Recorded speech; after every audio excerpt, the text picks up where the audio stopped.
welcome, dear Tiana. Lovely to see you again. Hello. And thank you so much for making the time for answering a few questions for me to reflect on your training experience. What brought you to this training? Why did you decide to join? I've always wanted to come to Thailand, so that's more personal. But I did a little bit of a search online, zoomed in on your training program. Loved the appearance of your program. I love the words that you used, how it that drew me in, and I think I got in touch with you relatively quickly, and you responded quickly, and I just felt like we had a connection. So it was a matter of feeling like it's the right choice as well. So how everything aligned was just perfect. So we connected, you were responsive. It just felt like the right thing to do. So I always was interested in yin as well because I always found that it challenged me in the past. And Looking back, what would you say was the one shift that you notice in now how you show up in life, in relationships, or in your teaching if you are teaching yoga? I have a much deeper awareness and interest in all things body related when it comes to emotions. So, how it's changed my personal practice. I'm so much more inquisitive about what's happening within myself.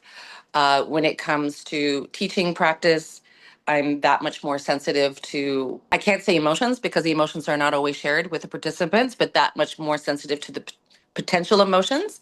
And also that much more sensitive to how participants choose their postures. So it has created a sense of allowing for self, for other, and a deeper sensitivity just in general when seeing how people navigate their lives physically, knowing how they hold themselves or watching how they hold themselves. And it kind of gives me clues and indication that there might be something going on. And also a reminder that we're all human. We never know what other people's stories are. So it's that awareness too, is to remind myself I don't know what's going on with this person. So being gentle and compassionate to possibilities is what it's enlivened within me. And also as a result, the mirror effect, or the was it the butterfly effect? The mirror effect is that people are feeling seen and felt in return. So, and as a result, so how it's been reflected back in class, sometimes without even words, I get a sense that the participants feel safe. And it's very rewarding knowing that the participants feel comfortable or that they feel at ease. It's interesting, just even talking about it, I feel it viscerally. I get little goosebumps just talking about it because it's learning to connect is not inherent. And when it happens, it's a beautiful state of flow to be with other humans in that in wherever they are. It's just beautiful to be in a state of presence and acceptance. And you feel that reciprocity. And when words don't need to be used, it's magical. I'm cognizant of how much I need to pause to allow people to have their own experience. That's a big one. That's a big one. It's like, oh, I've been talking too much. I need to pause because this is not their experience anymore. I'm making it about me. I'm over guiding. So I'm guiding less and really enjoying the stillness, really appreciating the peace, knowing that something is rippling, but not knowing what that is and being okay with that and not being the one who's in control of someone else's experience. I'm not in control. I can only facilitate it.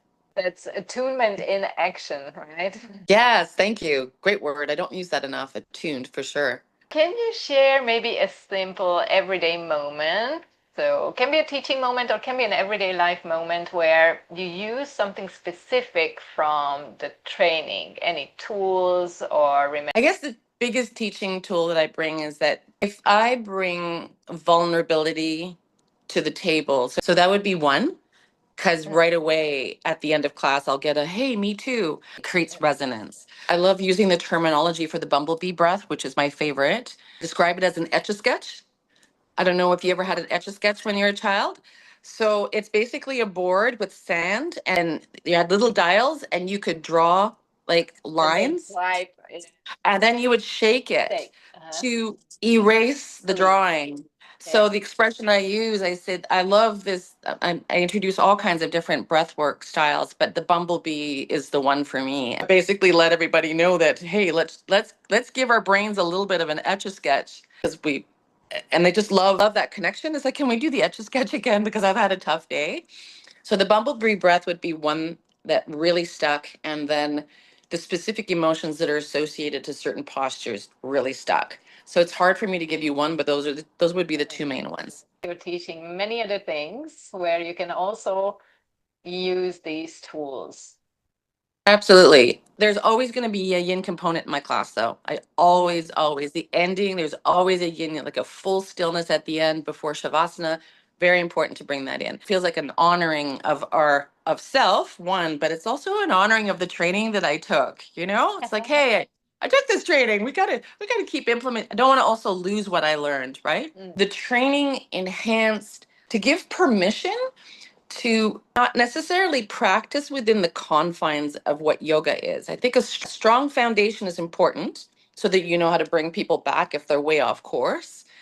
But to what's your body need right now, and create some free for all segments in the class, but with the focus on what does it feel like to feel what you're feeling right now, with the focus of just deeply connecting with self. Do you need to stop? Do you need to lie down? Do you need a nap? So imagine coming and doing what might feel like yoga to you, and what does that feel and look like? So that's how it enhanced yoga, or the classes. But when it comes to other areas of life, I think I've said it a little bit in the beginning. It's just I personally have become aware of other people's postures, and maybe I get a little too analytical with it, but it makes me wonder. It's like, wonder what's going on with them when they're standing like this. Is it a tight muscle, or are they protecting their heart? An enhanced ability, observational abilities. I don't know. I have a much deeper reverence for how our bodies speak to us. I have a much deeper reverence for how our bodies are a gift, that we can be in conversation with the physical. And it's by being still and through a yin posture that you can hear the conversation, maybe. So the conversation with self has deepened. The understanding of how the body wants to have a conversation with us. It's almost, it wants to be in relationship with us. And it's inviting us to be in relationship and in conversation with it. I'm going to attest to the fact that I didn't always respect my body, but that came from a place of stuck emotions. And when the emotions started to be addressed therapeutically, somatically, through movement, through yin, through yoga, through journaling, all of the good things, is only then that I started to have reverence for self and how I treated my body, and how I've been given this vehicle to enjoy something beyond words. Well, I will add to the fact that from an age perspective, every single day that I'm given on this planet, with less and less stuff in the way, and no matter what modality I've used, but obviously including yin, the more that things clear away, the more that I'm able to appreciate this that's given to me. Greater ability to let go, greater ability to let things be. When I feel like the channels have opened up and we don't have dams in the body, that things can move through quicker, more resilient. I'm able to self regulate so much better. You don't know what's happening sometimes mentally and cerebrally. You've got yin to take care of things on a different level. Do you feel that there is something prominent that you are still integrating from the training? I think what's prominent, it is a never ending exercise or journey of clearing. What really stands out is that I'm able to physically check in, and back to having a conversation and check in and see what needs my attention. And it's a daily practice. Constantly being pulled back to our conditioning, and to so you become super aware of I've enhanced my a feeling of gentleness with self. I feel that the training has showed me that I am integrating every day. So, if someone is considering joining the training live or online, and they are kind of on the fence, not really 100% sure, what would you tell them? What I would say is call me. Maybe ask why you're drawn to it, and to know your why. I think knowing your why is one, and number two is to be pretty much in tune with who's going to be teaching the class. So my recommendation is to always get in touch with the instructor to get a sense of who they are, because it's an investment and it's a beautiful practice that has the power to enhance your life and bring it to another level. And I think that whole relationship needs to work. So my recommendation would be to be in touch with you or ask questions about the program. My suggestion would be to be in touch and to make sure that it's a good fit and a good match for what their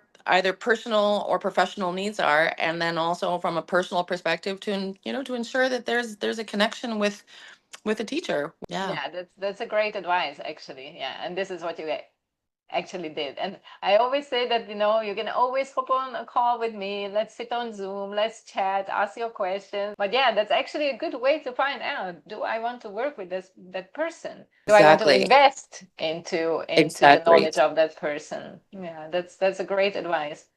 And I would say that the win in your case, just the fact that you said my door is open at any time, I think is all I needed, because that gave me a sense of safety. And again, back to big goosebumps right now, Liz, an instant sense of safety, an instant sense of going above the call of duty. I think that is so important when aligning with a teacher. So the fact that you made yourself available, I think it's important for me. Again, it depends on everyone's needs. In my case, what was important for me is that I knew that I felt safe with you and that you were able and willing to go above the call of duty to accommodate and give me as much information as I needed. If there is one sentence that captures what this training meant to you, what would be that sentence? Biggest takeaways would be attunement with self and other, sense of self and sense of other, reverence for self and reverence for other. I personally feel like my life changed after April. I felt as if I stepped out of a protective shell since April. It has been an ongoing journey, but it was a very large protective shell. I feel as if I've stepped out of my protective masculine, not fully, but a lot more. I feel as if since I've taken the training that I have stepped more into my feminine. It was on its way, but the training in Copanyan and Wonderland brought out an essence that I've been wanting to get to know, that I've known was there and didn't realize how close to the surface it was and what I needed to release to be able to be earthed and grounded in who I'm meant to be. And I'm still uncovering it. Giving permission to self to experience the whole range of emotions that we've been given and to be okay with them and to see the beauty in the emotions that are deemed bad, because those emotions are pointing us to a direction of more freedom. So there is no good or bad. I have to say that out of all of the trainings that I've ever taken, I don't think I will ever forget this one, because by far it marked my life the most. And the training is unfolding every single day. And I'm always reminded, and it's unfolding to the point where I want to be a part of this magic. I want to support this magic that is led by Liz. I maintain that it's a consistent dream of mine to maybe one day sell everything and come and be a part of this beautiful container that Liz has created. The training was by far, and I think what's important to me and what's enhanced my own authenticity is Liz's authenticity, and also getting us to question other people's authenticity. They say that authenticity vibrates higher than love, and I couldn't possibly understand that until you experience it. And the more that you experience authenticity through others, as I did with Liz, the more that you tap into your own.